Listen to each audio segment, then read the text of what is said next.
आतंकी संगठन जैश ए मोहम्मद का प्लान डी बेनकाब हो गया है। एक बड़ा पर्दाफाश हुआ है इस साजिश का। सूत्रों के हवाले से जो खबर है, शक ना हो इसीलिए डॉक्टर्स का मॉड्यूल तैयार किया गया। पहले कुछ इंजीनियर्स का मॉड्यूल तैयार किया गया था। सूत्र बताते हैं कि डॉक्टर और मेडिकल छात्रों को मॉड्यूल में शामिल किया गया। दरअसल मरीज बनकर आसानी से उनसे मिला जा सके और किसी को शक ना हो, इसीलिए डॉक्टर्स की टीम चुनी गई। सूत्र यह भी बताते हैं कि इंटर्नशिप के नाम पर डॉक्टर्स के मॉड्यूल की एक बाकायदा ट्रेनिंग दी गई और ऐसे में कॉलेज के लैब में बम बनाने की ट्रेनिंग दी गई है ताकि किसी को कोई शक ना हो।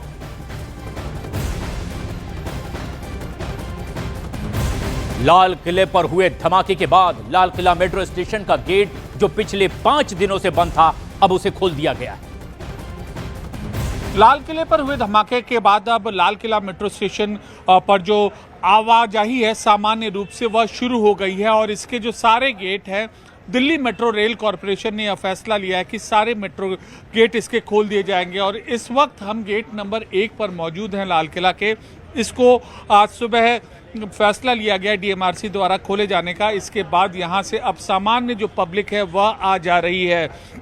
धमाके के बाद लाल किले के जो मेट्रो स्टेशन गेट है वह सबको बंद कर दिया गया था और ये इस मेट्रो स्टेशन से आवाजाही बंद कर दी गई थी। लेकिन अब डीएमआरसी के फैसले के बाद यह चारों गेट 1, 2, 3, 4 वह परिचालित हो रहे हैं। और ठीक उस जगह आप सामने देख सकते हैं, यहाँ पर धमाका हो गया था लाल किले के पास, जहाँ कई लोग मारे गए थे। बहुत बड़ी यह आतंकी घटना थी। अब टॉप सोर्सेस के हवाले से एक बहुत बड़ी जानकारी हम आप तक पहुंचा रहे हैं। दिल्ली ब्लास्ट केस से जुड़ी कैसे कैसे ये पूरी साजिश रची गई, एक एक कर उसकी अब लिंक जोड़ी जा रही है। पूरी टाइमलाइन हम आपको बताते हैं। दरअसल कब क्या हुआ। 30 अक्टूबर को सर्च वारंट के साथ ही फरीदाबाद पहुंची थी जम्मू कश्मीर की पुलिस और 30 अक्टूबर को ही अल फलाह यूनिवर्सिटी से डॉक्टर मुजम्मिल की गिरफ्तारी कर ली गई। 30 अक्टूबर को ही मुजम्मिल की गिरफ्तारी के बाद यह आतंकी उमर नबी फरार हो गया था। 8 नवंबर को मुजम्मिल की पूछताछ के बाद में फिर से एक बार फरीदाबाद आई थी जम्मू कश्मीर पुलिस और 8 नवंबर को शाहीन की कार से असॉल्ट राइफल, पिस्टल, 3 मैगजीन, 83 कारतूस भी बरामद किए गए। 8 नवंबर को इसी यूनिवर्सिटी और दूसरे इलाकों में जम्मू कश्मीर पुलिस और क्राइम ब्रांच का सर्च ऑपरेशन चला क्योंकि शक और गहरा गया। 9 नवंबर को दौज इलाके में 358 किलो विस्फोटक आखिरकार बरामद किया गया। साथ ही साथ टाइमर, बैटरी, कटर, डेटोनेटर भी बरामद किए गए। लेकिन 10 नवंबर को फतेहपुर तगा में इमाम इश्तियाक के मकान में 2553 किलो अमोनियम नाइट्रेट बरामद कर लिया गया। बड़ा विस्फोटक का जखीरा। और 10 नवंबर को ही आतंकी उमर नबी ने शाम 6:52 पर दिल्ली के लाल किले के पास यह धमाका कर दिया। 12 नवंबर को लाल रंग की इको स्पोर्ट्स कार खंडावली गांव के पास से बरामद की गई। उधर 13 नवंबर को तफ्तीश आगे बढ़ी तो दौज के रहने वाले और उमर के बहुत करीबी कंप्यूटर ऑपरेटर वासिफ की भी गिरफ्तारी हो गई। 13 नवंबर को आतंकी डॉक्टर शाहीन की ब्रेजा कार भी उसी अल फलाह यूनिवर्सिटी से बरामद की गई जो इनका सबका केंद्र बना हुआ था। 14 नवंबर को उमर के संपर्क में रहने वाले अल फलाह यूनिवर्सिटी के मुस्तकिल को भी गिरफ्तार कर लिया गया। और दिल्ली में ब्लास्ट वाली जगह से मिले कारतूस, जिंदा कारतूस का वीडियो भी सामने आया है। 4 दिन पहले न्यूज 18 इंडिया ने यह खबर दिखाई थी। कारतूस पुलिस के हैं या नहीं, इसकी जांच लगातार जारी थी, लेकिन उस जगह से अब कारतूस बरामदगी की यह खबर पुख्ता तौर पर सामने आई है। जो तस्वीरें आप देख रहे हैं, जहां पर हुआ था 10 तारीख को लाल किले के बाहर जबरदस्त आतंकी धमाका, वहीं से जिंदा कारतूस भी बरामद हुए।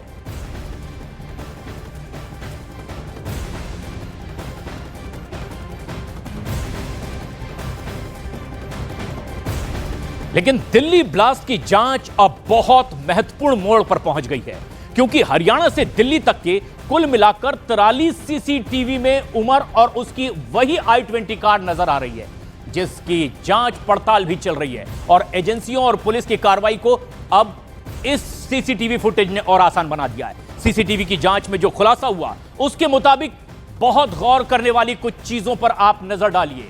ऐसी जिस तरीके से 29 अक्टूबर को फरीदाबाद की अल फलाह यूनिवर्सिटी में खड़ी हुई मिली थी यही i20 कार, और फिर उसके बाद 30 अक्टूबर को उमर की यही i20 कार जिसे लेकर के वो उसी यूनिवर्सिटी से बाहर निकल गया था। और इसके बाद फिर 9 नवंबर को दिल्ली मुंबई एक्सप्रेसवे पर भी यही उमर इसी कार से दिखाई दिया था।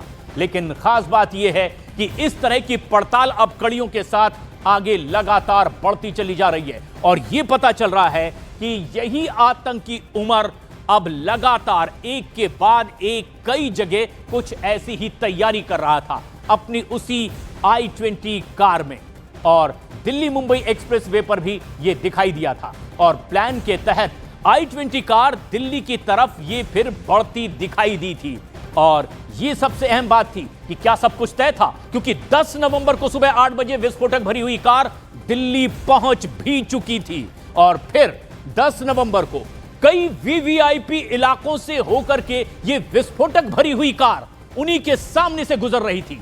तो क्या कई लोग निशाने पर थे, बड़ा सवाल है। और 10 नवंबर की शाम के वक्त में लाल किले के पास आखिरकार ये कार पहुंच गई और फिर उसके बाद जो कुछ हुआ वो हर कोई जानता है कि शाम के वक्त कार लाल किले के पास पहुंची और फिर उसमें जबरदस्त धमाका हुआ। लेकिन क्या ये जो प्लानिंग के तहत तय था वैसा नहीं हो पाया। जांच पड़ताल लगातार जारी है, लेकिन अब तफ्तीश में हरियाणा एसटीएफ अल फलाह यूनिवर्सिटी के पास से टैक्सी ऑपरेटर को भी अपने साथ लेकर के गई है। एजेंसियों को दरअसल शक है कि आतंकियों ने इस शख्स की टैक्सियों का इस्तेमाल किया होगा। हरियाणा एसटीएफ टैक्सी ऑपरेटर को भी गुरुग्राम से लेकर के गई है और अब उससे पूछताछ जारी है कि क्या कहीं एजेंसीज की गाड़ियों का इस्तेमाल करने की कोशिश थी, क्योंकि कुछ गाड़ियां इन आतंकियों की और कुछ इस टैक्सी ऑपरेटर की भी हो सकती।